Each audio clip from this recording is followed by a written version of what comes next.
M T കഥയും നോവലും മാത്രം എഴുതിയ ആളല്ല. അദ്ദേഹം പത്രാധിപരായിരുന്നു. അതുപോലെ തന്നെ ചെറുകഥ, നോവൽ തുടങ്ങിയ സാഹിത്യ വിഭാഗങ്ങളെക്കുറിച്ച് ആ രംഗങ്ങളിൽ പ്രവർത്തിക്കുന്ന ഒരു ക്രിയേറ്റീവ് റൈറ്റർ എന്ന നിലയിൽ പ്രവർത്തിക്കുമ്പോൾ തന്നെ എങ്ങനെയാണ് ഈ കൃതി രൂപപ്പെടുന്നത്, എന്താണ് ഇതിൻ്റെ പിന്നിലെ രചനാ രഹസ്യം തുടങ്ങിയ കാര്യങ്ങളെക്കുറിച്ചൊക്കെ വിവരിക്കാനും അദ്ദേഹം പലപ്പോഴും ശ്രമിച്ചിട്ടുണ്ട്.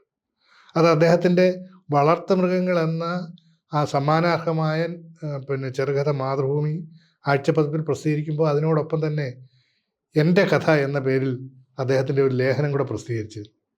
അപ്പോൾ പറയുന്നുണ്ട്, 21 വർഷത്തെ ജീവിതാനുഭവങ്ങളുടെ അടിസ്ഥാനത്തിലാണ് ഞാനിത് എഴുതുന്നത് എന്ന് പറയുന്നുണ്ട്. നമുക്കിന്ന് വിശ്വസിക്കാൻ പറ്റത്തില്ല. 21 വയസ്സൊന്നുമല്ല, അതിൽ കവിഞ്ഞ ജീവിതാനുഭവങ്ങളുള്ള ഒരാൾ തൻ്റെ വായനയുടെയും എഴുത്തിൻ്റെയും ജീവിതത്തിലെ അനുഭവങ്ങളുടെയും ഒക്കെ പശ്ചാത്തലത്തിൽ നിന്നുകൊണ്ട് വിശദമായിട്ട് എഴുതുന്ന ഒരു ലേഖനമാണ്. ആ രീതി പിന്നീട് അദ്ദേഹം പലപ്പോഴും തുടരുന്നുണ്ട്. ഇപ്പോൾ വളരെ നേരത്തെ തന്നെ 50കളിൽ എഴുതിയ അത്തരം ലേഖനങ്ങൾ ഒക്കെ കൂടി ചേർത്ത് 60കളുടെ തുടക്കത്തിൽ കാഥികൻ്റെ പണിപ്പുര എന്ന് പറയുന്ന പുസ്തകം വന്നു. മലയാളത്തിൽ ചെറുകഥ എന്ന സാഹിത്യ രൂപത്തെക്കുറിച്ചുള്ള ഒരളവ് വരെ സൈദ്ധാന്തികവും അതുപോലെ തന്നെ ഒരു പ്രായോഗികമായിട്ട് എഴുതുന്ന ഒരാളുടെ അനുഭവങ്ങളുടെയും പശ്ചാത്തലത്തിൽ നിന്നുകൊണ്ട് എഴുതിയ കൃതിയാണത്. അവയുടെയൊക്കെ ഒരു പ്രത്യേകത എന്ന് വെച്ചാൽ അത് വെറും ഒരു ഗദ്യലേഖനം വായിക്കുന്ന രീതിയിലല്ല നമുക്ക് വായിക്കാൻ കഴിയുക. മറിച്ച് ഒരു കഥ വായിക്കുന്ന അതേ ഹൃദയസ്പർശിത്വത്തോടു കൂടിയാണ് അദ്ദേഹം അത് എഴുതുന്നത്. അത് യാത്രാവിവരണം എഴുതുമ്പോഴും അത് സംഭവിക്കുന്നു. അദ്ദേഹത്തിന് വലിയ ആരാധന ഉണ്ടായിരുന്ന എഴുത്തുകാരനായിരുന്നു ഹെമിംഗ്വേ. ഹെമിംഗ്വേയെക്കുറിച്ചൊരു പുസ്തകം തന്നെ 60കളിൽ എഴുതി. ഹെമിംഗ്വേ സ്വയം വെടിവെച്ച് മരിക്കുകയായിരുന്നു. അപ്പോൾ ആ സംഭവമൊക്കെ വന്നു കഴിയുന്ന സമയത്ത് എം ടി ഹെമിംഗ്വേ ഒരു മുഖവുര എന്ന് പറഞ്ഞൊരു ചെറിയ പുസ്തകം എഴുതി. അതൊക്കെ വായിക്കുമ്പോഴും ഒരു ഗദ്യലേഖന സമാഹാരം വായിക്കുന്ന തോന്നലല്ല നമുക്ക് വരുന്നത്. നമുക്ക് തരുന്ന പ്രതീതി അതല്ല. മറിച്ച് നമുക്കൊരു ഒരേ സമയം അത്തരം വിശകലനാത്മകമായ കാര്യങ്ങളുണ്ട്, ജീവചരിത്രപരമായ കാര്യങ്ങളുണ്ട്, കൃതികളെ പരിചയപ്പെടുത്തുന്ന കാര്യങ്ങളുണ്ട്.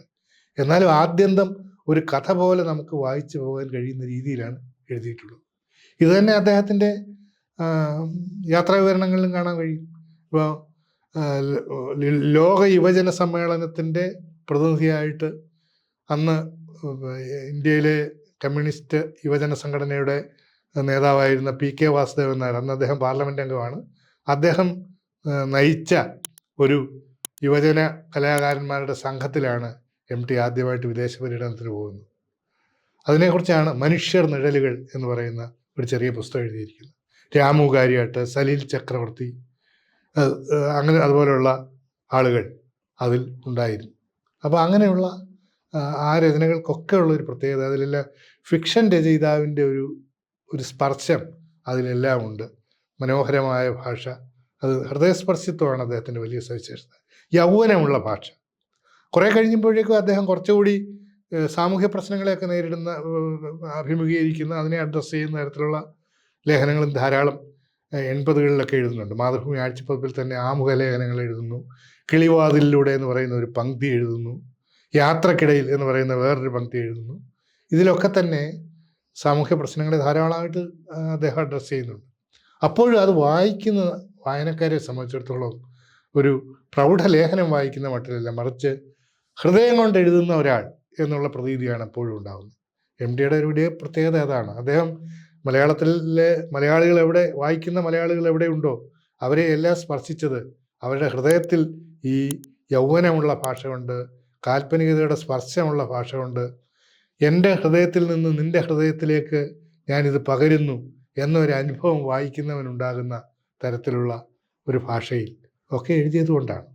ആത്യന്തികമായിട്ട് അതിലെല്ലാം ഇങ്ങനെ മുതിർന്നു നിൽക്കുന്ന അദ്ദേഹത്തിലെ ഫിക്ഷൻ റൈറ്ററാണ്. കഥയിലും നോവലിലും തനി ഫിക്ഷൻ എഴുതുമ്പോൾ മറ്റിടത്ത് ഫിക്ഷൻ്റെ സങ്കേതങ്ങൾ കൂടി ഉൾക്കൊണ്ടുകൊണ്ട് യാഥാർത്ഥ്യങ്ങളെക്കുറിച്ച്, സമൂഹത്തെക്കുറിച്ചുള്ള വിമർശനങ്ങൾ ഇതൊക്കെ ചിത്രീകരിക്കുകയാണ്, എഴുതുകയാണ് അദ്ദേഹം ചെയ്തത്.